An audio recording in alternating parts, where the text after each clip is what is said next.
Hey, technical traders and investors, it's Chris Vermeulen from the technicaltraders.com. I want to go over the monthly charts of the dollar, the SP500, gold, and silver because I think there's some big opportunities. There's big patterns that have been playing out, and I want to show you the big 30,000 foot view of the markets, where we're headed, and where this new super cycle, I think, for precious metals is going. So hopefully all this will tie together and give you a really good feeling of what to expect for physical metals, probably gold miners as well, silver miners, and all of those things. Now, overall, if we take a look at the markets here, this is the SP500 monthly chart. It goes back to around 1998. And more or less, you can see here, we go into it, we've seen multiple bear markets. We had a multi-year bear market back here from 2000 going forward to 2002. We had another one in 2008. We had some weakness later on. We had the COVID crash here, and now we're back into another type of bear market. Now, as we know, I'm going to go through the markets here. The market goes through 4 stages, and all these are going to build onto each other and how it plays into gold and silver, because that's where I think a very big play, one of the biggest plays for the next potentially 10 years is going to be in due time. Now, the stock market goes in 4 stages. There is a stage 1, which is known as a basing stage. It's colored red because it's kind of dead money. You don't really want to be messing with anything, trading sideways, chopping around. And then we've got a stage 2, which is called the advancing stage. This is also known as a bull market. This is when we want to be in stocks or commodities, whatever is in a bull market. And then we have a stage 3, which is usually lots of volatility, lots of sideways chop. It's very difficult to trade, and then eventually rolls over into a stage 4 decline known as a bear market. And there's a lot of opportunity. It's green because there is a strong trend present. Whether it's dropping or going higher, those are opportunities where money can be made. Now, the stock market to me is still in this complacency stage. If we go down and take a look at what investors' sentiment is and what they're thinking and feeling, I still feel like we're in this complacency stage of the market where it's trying to, people are thinking it's putting in a bottom, the market has reset, but the reality is I think we haven't had the bear market yet, the real big leg to the downside. And once we do start to break down, which could happen literally January or February this year, we're not far from the October lows of last year, which the October lows would be equivalent to this here. When we break down, that's when people are going to start to get some serious anxiety. They're going to be in denial that they're now trapped in a huge bear market and they're underwater and taking on huge losses. And then eventually they will panic, and eventually they can't afford to lose anymore, so they get out, and that will be the stock market. So that's kind of where I think we are, is we're kind of flirting close to breaking these October lows, which will trigger the big downside move in the market.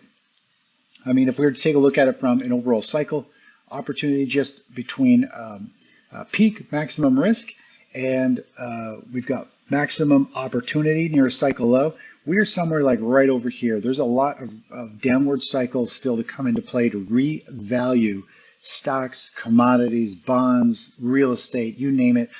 There's going to be a big, I think, revaluation event. And then eventually when we get down here, this is going to be the point of maximum opportunity. Knowing when a new bull market is starting in different assets and sectors gives us huge upside potential. Now, if we were to just step back one more kind of phase here and look at what the different sectors are doing.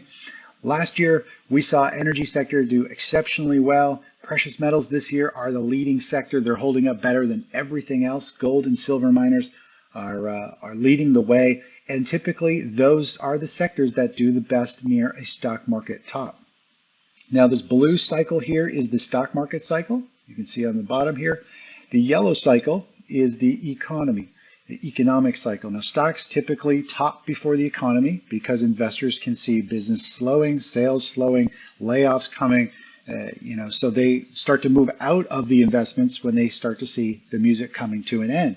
And it's the same for the stock market in a bottom. It will bottom before the economy. They will start to see sales starting to strengthen. Things will start to come together. Investors will start to get in and drive the stock market up. And the economy will still be in free fall mode. And so investors are very smart, they're savvy, they see ahead of the economy, ahead of reporting of numbers and jobs and all those things. So we're definitely in this phase here, very close to a major downward move in the financial system.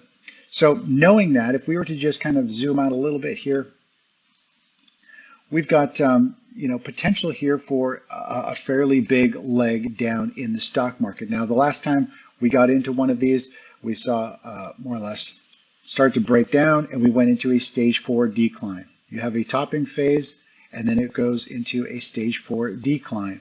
And we've had a bunch of different false kind of signals and lots of big broadening formations here that were very difficult to navigate. But we're now back into this more or less, you could argue this is a topping phase, or somewhere right across here that the stage 4 decline is just about to start, I think, and it could get pretty ugly. And what's important here to know is how precious metals move based on how the stock market goes. So if we pull up gold down below, typically what happens is when the stock market is in a bear market, it's hard to tell in this chart.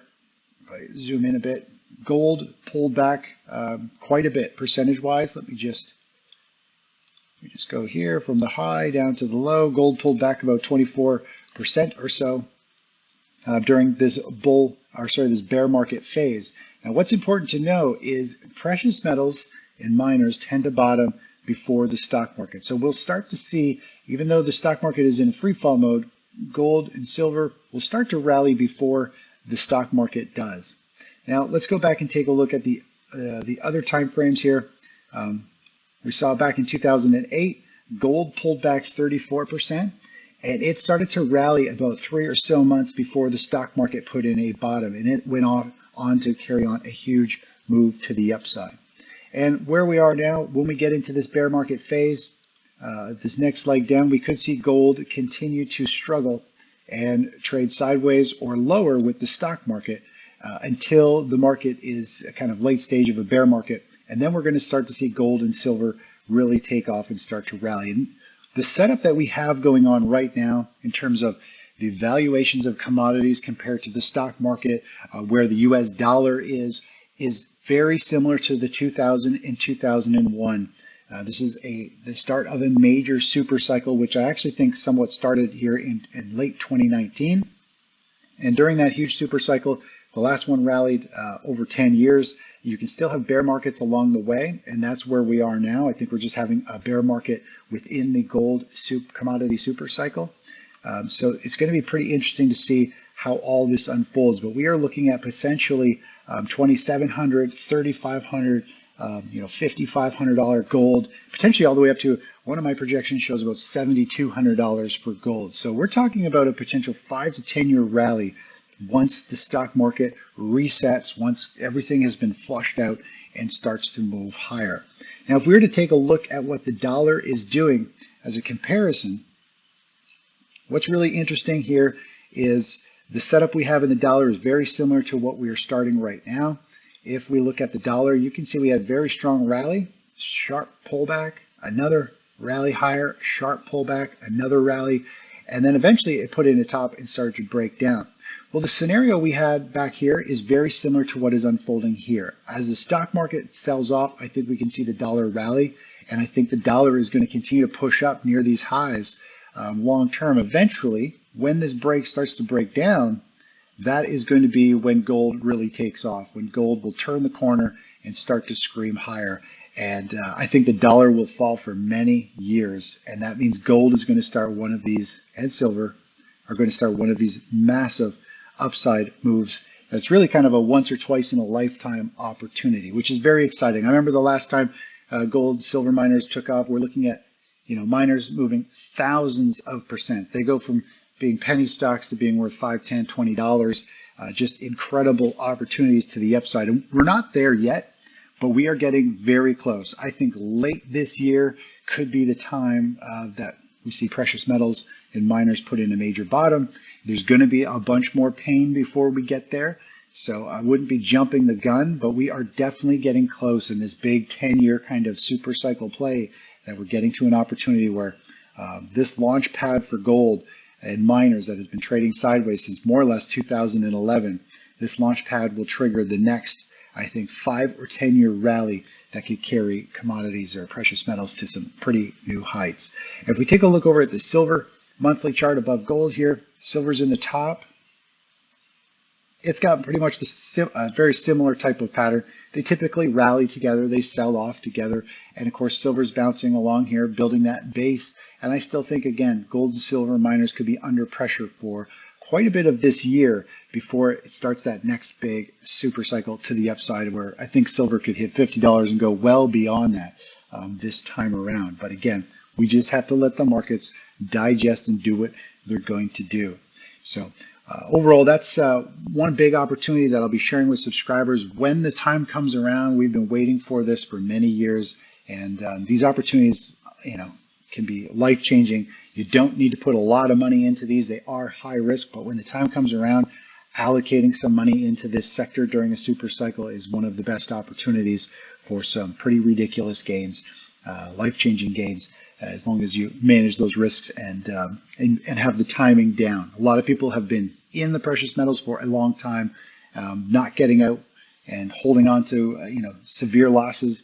And it's all about managing positions and risk, scaling out when you need to, getting in when there's a new trend, and that is what we are waiting for here, is the super cycle trend in precious metals to come into play. So hopefully you found some use out of that. Again, if you're an investor and you want to be able to avoid market corrections, avoid bear markets, and even profit from bear markets, I think things are going to get pretty ugly. I do have the consistent growth strategy, which is my main core focus. This is a strategy that just consistently hits 1, 2, 3 base hits, and the account just slowly keeps growing. We trade just ETFs. We're only in the market when there's an asset that is favorable. Sometimes we're in cash, but it's all about just generating consistent growth. And eventually there's going to be pockets and opportunities, like in the precious metals sector, where we can do a whole lot better and add some growth stocks to our portfolio. But as you can see, the consistent growth strategy is a very low volatility strategy. The max drawdown is just under 6% versus the SP500, which is about 53%, and the 60/40 portfolio, which is 38%. The average compounded return is 15% a year.